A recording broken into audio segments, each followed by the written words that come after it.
وبعدين انت قلت لي لايف واسمع كلام العيال وانا قلت خلاص ننهله مع مستر محمد. يلا بقى حلو. ازيكم يا رجاله عاملين ايه؟ والله العظيم وحشنا جدا جدا جدا جدا، والله العظيم ربنا يوفقكم حبايبي ويكرمكم ودايما يقدر لكم الخير. ده برنامج اللي انت بتستخدمه ده ايه ده؟ مش عارف بس برنامج حلو يعني شغال. انت عايز ايه دلوقتي؟ ده حزام لمركب 2 ميثايل بروبين في وسط حامضي تعطي. طيب الحيضانه دي تعالى نمسك كده الموضوع، تعالى نختار لون بس حلو كده. اتفرج بقى على الشرح في فن بيحصل. بص يا ريس تعالى نفك الشفره دي. معاك. الحيضانه دي يعني ميه بنتكلم فيه H2O صح؟ حلو. 2 ميثايل بروبين بنتكلم فيه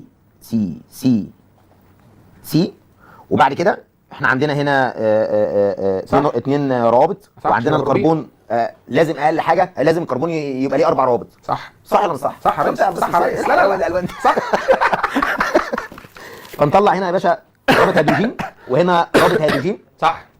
وهنا كمان معانا رابط هيدروجين رابط هيدروجين رابط هيدروجين. الله ينور. وبنهايه ممكن بقى ممكن نعمل بقى ايه؟ CH3 بدل ما نكتب 3 ممكن نعمل CH2 بدل ما نكتب 2. الله ينور والله. يعني وبعد كده معانا تفريعه ثانيه لان بيقول لي 2 ميثايل معانا تفريعه CH3.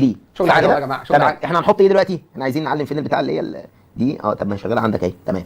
هنزود عليها ميه. الميه لما تيجي تتفك بقى مش هنكتب H2O هنكتب HOH. شفت يا ابني؟ اتفرج يا ابني. الله ينور والله يا مستر. كده بقى بنلجأ لمين؟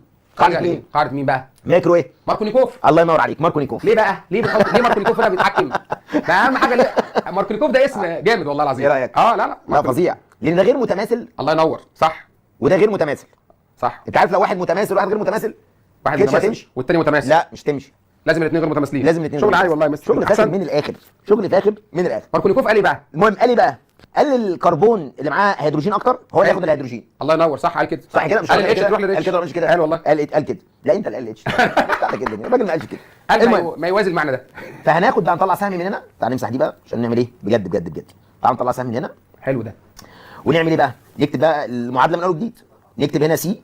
ايوه سي وبعد كده الميه لما بتخش هتكسر الباي دي. حلو. الرابط الثاني صح ده اضافه. هيبقى معانا رابط واحد صح. حلو. ومعانا تفريعه هنا CH3 ومعانا هنا الاتش والاتش ما حصلناش حاجه صح. وهناك برضو كان في اتش واتش. هنا حصل في ايه؟ هنا حصل ان الكربون ده بقى معاه 3 روابط بس والكربون ده معاه 3 روابط بس. فالاتش دي هتروح هنا لان دي اللي معاها هيدروجين اكتر صح. والاو اتش هي اللي هتروح هنا. هو قال كده فعلا صح كده؟ صح. جميل. فاحنا كده فكينا الشفره. الله ينور صح. نختار بقى. ده بيشرح مش بيحل. احنا معانا تشرح لي. الله ينور والله. احنا الله ينور. ما انا استنى بس عليا هي لايفين تاني بس كده واستنى عليا. ايوه ونبدل اماكننا. والله ما انا بقول لك.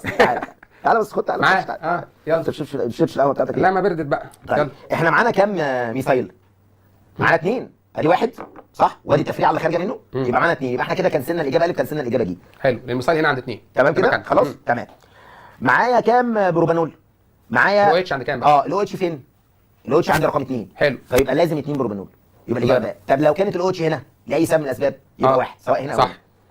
بس النزيه ماركونيكوف فعلا ما بداش عن 1 بدأ عن 2. ما بداش عن ايه؟ انا بنتكلم لو ايوه لو فرضنا صح. لو ده حصل. ايوه خلاص اي خدمه. لا احسنت يا مستر محمد. اي خدمه مثلا. انا بس حبيت اثبت لك. بص مستر محمد ما شاء الله لا هيخش معانا جامد في الموضوع ده.